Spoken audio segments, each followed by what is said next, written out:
बासी खाना। मेहमानों के आने पर तरह तरह के व्यंजन बनाने वाले, धूमधाम से स्वागत करने वाले लोग तो आपने बहुत देखे होंगे। लेकिन क्या आपने कभी कोई ऐसा परिवार देखा है जो मेहमानों का स्वागत धूमधाम से नहीं बल्कि हफ्तों पुराने फ्रिज में रखे हुए बासी खाने से करे? अरे भाई, ज्यादा कंफ्यूज होने की जरूरत नहीं है। चलिए आपको पूरी कहानी ही सुना देते हैं। सक्सेना जी बड़े सीधे साधे आदमी। दरवाजे के सामने से अगर कोई पड़ोसी गुजर जाए तो उसे भी रोक कर दुआ सलाम जरूर करते। एक दिन सक्सेना जी अपने दरवाजे पर बैठे धूप सेंक रहे थे, तभी पड़ोस में रहने वाले श्रीवास्तव जी वहां से गुजरते हैं। अरे नमस्कार भाई साहब, कैसे हैं आप? चुपचाप दरवाजे के सामने से निकल रहे हैं, क्या बात है? हमसे कोई नाराजगी है क्या? अरे नहीं नहीं भाई साहब, आपके जैसा जेंटलमैन आदमी तो मोहल्ले में और कोई दूसरा है ही नहीं। आपसे भला कोई नाराज़ कैसे हो सकता है? बस हमारा ध्यान कहीं और था, इसलिए आपकी तरफ नज़र नहीं पड़ी। अगर आपको ऐसा लग रहा है कि हम नाराज़गी में आपको इग्नोर करके जा रहे हैं तो चलिए आपकी नाराज़गी दूर कर देते हैं। एक कप चाय पिलाइए, फिर साथ में बैठकर 2-4 बातें कर लेते हैं। अरे हाँ हाँ भाई साहब, क्यों नहीं क्यों नहीं। सक्सेना जी श्रीवास्तव जी को लेकर घर के अंदर आते हैं और पत्नी को आवाज़ लगाकर चाय बनाने के लिए कहते हैं। अरे भाई साहब, ये क्या बात हुई? आपने भाभी जी को सूखी सूखी चाय बनाने के लिए कह दिया? भाई जब चाय पिलवा ही रहे हो तो साथ में थोड़ी पकौड़ी वगैरह तो बनवाइए। जी भाई साहब, बात तो ठीक कह रहे हैं आप। खाली चाय पीने का भी कोई मज़ा है क्या? आप रुकिए, मैं अभी श्रीमती जी को कह कर आता हूँ। सक्सेना जी अंदर रसोई में जाते हैं और अपनी पत्नी को चाय के साथ पकौड़ियाँ बनाने के लिए कहते हैं। अरे कमाल करते हैं आप, यहाँ सुबह से रसोई में लगे हैं, हम सास बहू घर के काम खत्म होने का नाम नहीं ले रहे और आप बीच बीच में चले आते हैं ऑर्डर लेकर। देखिए मेरे पास ना फालतू समय नहीं है आपके मुफ्तखोर दोस्तों के लिए। कैसी बात करती हो भाग्यवान तुम? घर आए अतिथि के बारे में कोई ऐसी बात करता है क्या? अरे बड़े भाग्यवान होते हैं वो जिनके घर कोई मेहमान आता है, और तुम जब देखो तब मुंह बनाए रहती हो। अरे कभी किसी को देखकर खुश भी हो लिया करो।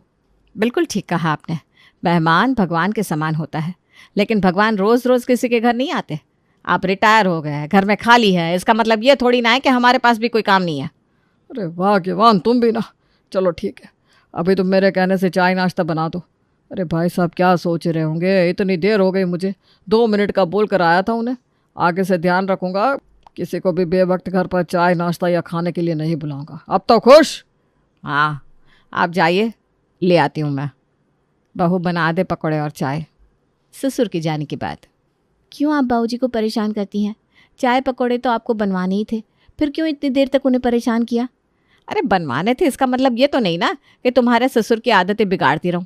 और उन्हें भी तो समझना चाहिए, दिन में 2-3 बार किसी न किसी को पकड़ कर ले आते हैं। किसी को लंच कराओ, किसी को नाश्ता, किसी को चाय।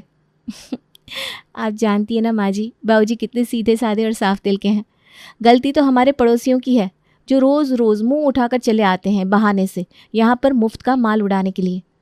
क्या करे बेटा, बाहर वालों को तो कुछ कह नहीं सकते, इसलिए तुम्हारे बाबूजी को ही कहकर अपना गुस्सा निकाल लेती हूँ। अच्छा सुन, तू पकौड़े बना रही है ना तो थोड़ा एक्स्ट्रा बना लेना। क्यों माँ जी, एक्स्ट्रा क्यों बनवाना है? आपकी भी खाने की इच्छा है क्या? अरे नहीं बेटा, मेरा तो ये सब खा खा कर मन भर गया है। हर रोज़ ही तुम्हारे बाबूजी किसी न किसी के लिए पकौड़े बनवाते हैं, कितना पकौड़ा खाएगा कोई। तुम ऐसा करो, एक्स्ट्रा पकौड़े बना कर ना फ्रिज में रख दो। जब कोई मेहमान आए उन्हीं पकौड़ों को गर्म करके सर्व कर देना। अरे भाई हमारे पास और कोई काम नहीं रहता क्या? दिन भर मेहमानों की आओ भगत करते करते मैं तो तंग आ गई हूँ। माँ जी आइडिया तो आपका अच्छा है।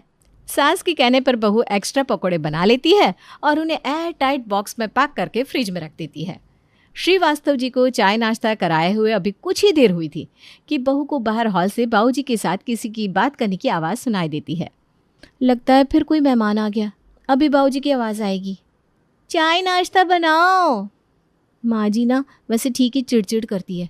अरे कोई कितना आओ भगत करेगा मेहमानों की, हमारे घर में तो लिमिट ही पार हो गई है। बहू ने रसोई की खिड़की से झांक कर देखा तो सामने पड़ोसी गुप्ता अंकल बैठे हुए थे। और बहन जी क्या बात है, आजकल बहुत शॉपिंग हो रही है। ऐसी कोई बात नहीं है भाई साहब, आपसे किसने कहा? अरे कोई क्या कहेगा, हमने खुद देखा कल आपको रिक्शा से उतरते हुए। रिक्शा वाला कोई सामान भी उतर रहा था भारी भरकम। हमने तो सोचा जाकर देख कर आए भाभी जी क्या खरीद कर लाई हैं। अरे वो क्या है ना, सर्दी का मौसम आ गया है, गीज़र थोड़ा प्रॉब्लम कर रहा था। तो नया गीज़र लेकर आए हैं बाज़ार से।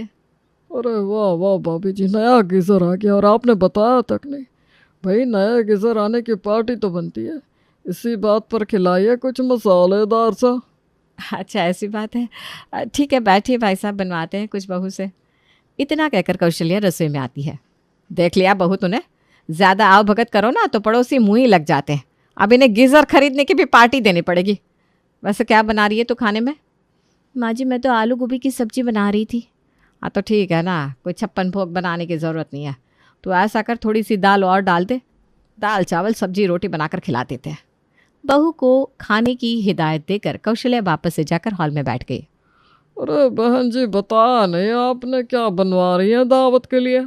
बस कुछ खास नहीं भाई साहब, कुछ खास बन भी नहीं पाएगा।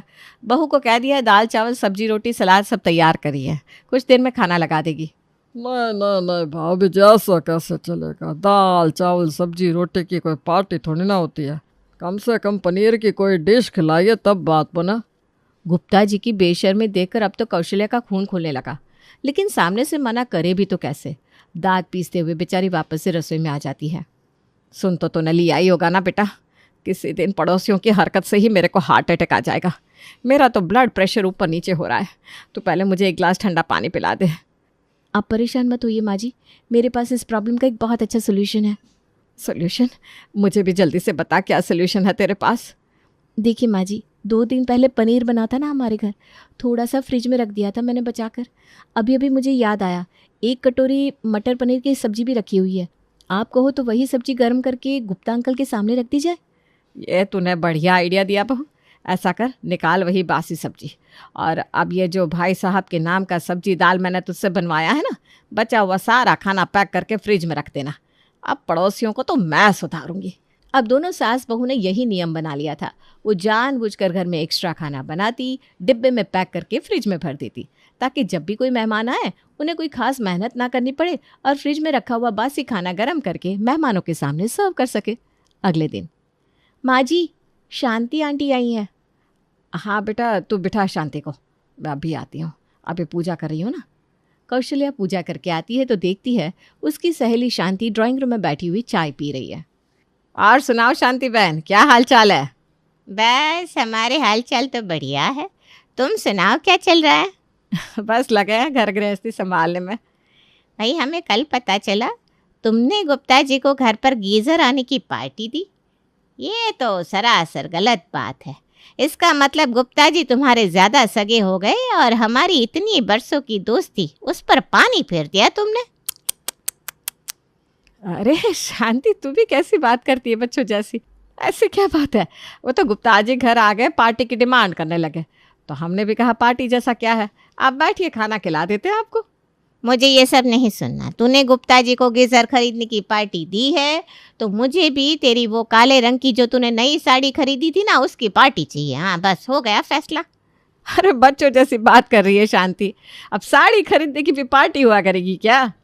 तुझे नहीं खिलाना, साफ मना करते, बहानेबाजी मत कर। दोस्त होते किस लिए हैं? दोस्तों की खुशी में शामिल होने आ गए तो कुछ गलती कर दी क्या हमने? अब तू बता, तू अपनी वो काली साड़ी पहनकर खुश नहीं थी क्या? सहेली की बात सुनकर कौशल्या बेचारी अपना सर खुजलाने लगती है।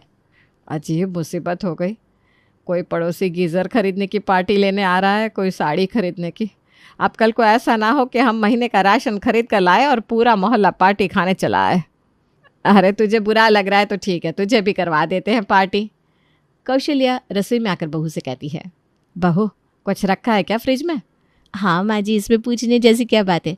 जिस दिन से आपने मुझे खाना फ्रिज में बचा कर रखने की परमिशन दी है ना, मैं तो 2 लोगों का खाना फालतू में ही बना रही हूँ। चिंता की कोई बात नहीं है। फ्रिज में दाल चावल आलू गोभी मटर पनीर कढ़ी चावल छोले सब कुछ रखा हुआ है। आप बस फरमाइश करिए कि आंटी को क्या खिलाना है। बहुत बढ़िया बेटा, बस अब यही एक रास्ता रह गया है इन बिन बुलाए मेहमानों से मुक्ति पाने का। ऐसे ही बचा बचा कर खाना फ्रिज में रखती रहा कर। मेहमानों को मना नहीं कर सकते तो क्या, उन्हें हैंडल करने का तरीका तो बदल ही सकता है। और भाई सबको अपने बारे में सोचने का अधिकार होता है कि नहीं? तो ऐसा कर, छोले चावल खिला दे शांति को, छोले में ना जान बसती है इसकी। माँ जी लेकिन छोले तो 10-12 दिन पुराने हो गए हैं। अरे जाने देना, 12 दिन पुराना हो या 20 दिन, अपने को क्या करना है? खाना तो शांति को खिलाना है ना। मुफ्त की पार्टियां लेने का बहुत शौक है ना, तो झेले अब। कौशल्या और उसकी बहू ने अब अपना यही रवैया बना लिया था। वो रोज़ाना जो भी खाना बनाती उसमें से 2 आदमियों का खाना फालतू बनाकर फ्रिज में स्टोर कर देती, और ऐसा करने से अब उन्हें मेहमानों का स्वागत करने में कभी भी उलझन का एहसास नहीं होता था। दिन में किसी भी समय मेहमान आ जाते तो वो दोनों फटाफट उन्हें खाना निकाल कर खिला देती। एक दिन, मम्मी जी, आपके कहने पर मैं खाना बनाकर फ्रिज में तो रख रही हूँ, लेकिन एक मुसीबत हो गई है। क्या हुआ बहू, क्या दिक्कत हो गई? पूरा फ्रिज खाने से भर गया है, और फ्रिज में कुछ चीज़ें तो ऐसी है जो लगभग 1 महीने पुरानी है। अब करें तो क्या करें? अगर ऐसी बात है बहू तो सोचते हैं कुछ इलाज। इतना सारा खाना मैं कूड़े में तो फेंकने वाली नहीं, कुछ इलाज तो सोचना पड़ेगा। दोनों सास बहू अभी खाने को ठिकाने लगाने के बारे में सोच रही थी कि तभी कौशल्या के पति वहाँ आ जाते हैं।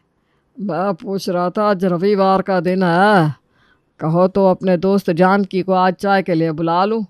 कई दिन हो गए भाई, उससे मिले भी नहीं, लेकिन तुम्हारी चिड़चिड़ करने की आदत के कारण से हम किसी मित्र को अपने घर बुलाने में भी अब डरते हैं। देखो तो ज़रा, बातें तो ऐसे बना रहे जैसे कभी किसी को लेकर आते ही नहीं। अब रहने दीजिए, मेरा मुंह मत खुलाइए। ठीक है, बुला लीजिए अपने दोस्तों को, मुझे कोई दिक्कत नहीं है। क्या बात है, आज तो तू ना गुस्से हुई ना ही तूने तरह तरह के मुंह बनाए, बड़ी आसानी से मेरे दोस्त को बुलाने के लिए मान गई। देख रहा हूँ आजकल तुम दोनों सास बहू मेहमानों के आने पर गुस्सा नहीं होती, चक्कर क्या है? जब मैं गुस्सा होती थी तब इस बात से परेशान थी कि मैं गुस्से में क्यों रहती हूँ। अब खुशी खुशी दोस्तों को बुलाने के लिए कह रही हूँ, तब भी मुझ पर शक कर रहे हो। अच्छा सुनो, ऐसा करो, आज ना तुम सिर्फ जानकी भाई साहब को बल्कि अपने अड़ोस पड़ोस के सारे लोगों को बुला लो। आज शाम को हमारे यहाँ पार्टी है। अरे भाग्यवान, तुम तो सीधे मुंह किसी को एक कप चाय भी ना पिलाओ। पार्टी किस खुशी में दे रही हो? मैंने कहा ना, आपको ज़्यादा दिमाग लगाने की ज़रूरत नहीं है। बस आप सबको पार्टी के लिए इनविटेशन देकर आ जाओ, बाकी मैं और बहू देख लेंगे। पत्नी के कहने पर सक्सेना जी पड़ोस के सभी लोगों को बुलाने के लिए चले जाते हैं। क्या बात है भाई साहब, आज तो आप बिना मांगे ही पार्टी देने के लिए इनवाइट करने आ गए। कुछ खास बात है क्या आज? अरे कोई खास बात नहीं है, बस आज हमारी श्रीमती जी ने कहा कि काफ़ी दिन हो गए पड़ोस के लोगों के साथ गेट टुगेदर नहीं हुआ, तो इसीलिए हम आपको इनवाइट करने चले आए। पार्टी का नाम सुनकर सक्सेना जी के चटोरे पड़ोसियों के मुंह में पानी आ जाता है। वो सब तो वैसे भी 1 नंबर के मुफ्तखोर थे, इसलिए शाम के समय सभी लोग सक्सेना के घर पहुंच जाते हैं। वाह बहन जी, आपने तो आज दिल खोल कर खर्च किया है, इतनी सारी डिशेस। हाँ बहन जी, हमने सोचा कि जब सबको बुलाए रहे तो थोड़ा थोड़ा सबकी पसंद का खाना बना लेते हैं। बहुत मेहनत की है मेरी बहू ने और मैंने, कई दिनों मेरा मतलब है कई घंटों की मेहनत के बाद जाकर सब तैयार हुआ है। चलिए अब आप सब लोग ना जल्दी से खाना खाइए और खाकर बताइए कैसा लगा। टेबल पर खाने की दर्जनों डिशेस देखकर कॉलोनी के सभी लोग हैरान थे। कोई कढ़ी चावल खाकर अपनी भूख मिटा रहा था, कोई छोले चावल खाकर अपनी उंगलियां चाट रहा था। कुछ ही दिन में सभी लोग डिनर करके अपने अपने घरों की तरफ निकल गए। बहन जी, बड़े दिलदार लोग हैं आप।